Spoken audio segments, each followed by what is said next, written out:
Hi, my name is Elizabeth Fusco, and this is my presentation on the site Remind. It is also an app on the App Store that you can get for all devices. What is Remind? Remind is a communication platform with real-time messaging. It allows for real-time communication, ensuring that everyone gets that information quickly. Scheduled messages, so you can send them out for a certain time. Group or individual messaging, so if you don't want it to go to the entire class. You can attach files, images, and other documents to the messages for more detailed communication. There's also just two-way communication, so if you need to have a conversation with someone's parent or just a student alone. Classroom integration. Homework reminders, event notifications, so if there's a field trip. Classroom resources. Teachers can share links to online resources, study materials, or important documents.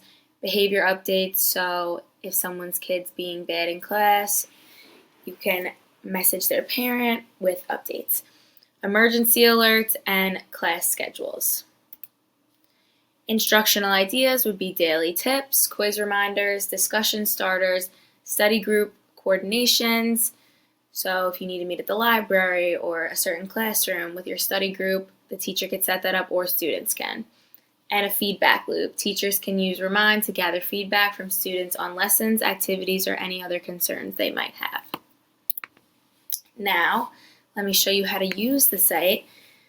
So here I created a free account as a teacher, and it's free for students, teachers, whatnot, parents. And here's my classroom. Messages. So my first message that I posted is math quiz at 11:30 on Tuesday, see you then. And I could easily click here and say send a message. I could send it to a specific person. I'm posting it to my class for this tutorial and a class code. Continue. Type your message. Field trip, Monday. Bring permission slips. And there it'll send out to the class. And over here I have an option to add people, and right now I have Michael Winter, and I would have to add a phone number or an email or their parents' phone or email. And you can add students, you can add someone's parents, which is great so that you can communicate with not only the student but the parent as well, and teachers, so you can also communicate with coworkers. I'm going to leave without adding people.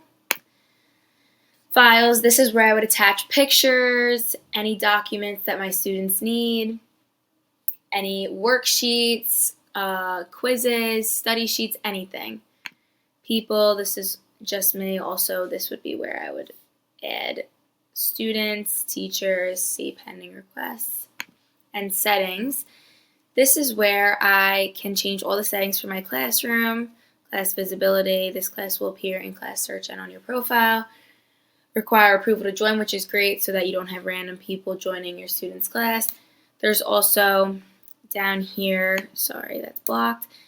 You can do a class code, which is great, and remove a class, archive it, so that once your class is over, they don't still have it on their Remind app.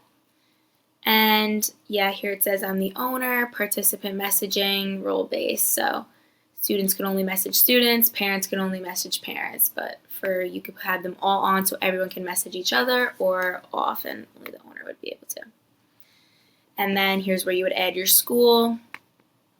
And then here is all conversations. So here is where you would message parents, students, anyone, teachers, send a message, and here's where you would search a person in the class or a teacher. And I'll pick Miss Fusco's class. And have a great year. So that's where that will go. And then here you can add a class, so join existing class or create a new class. So this is for teachers who would have multiple classes, and you would just get a new code and send that out to your students.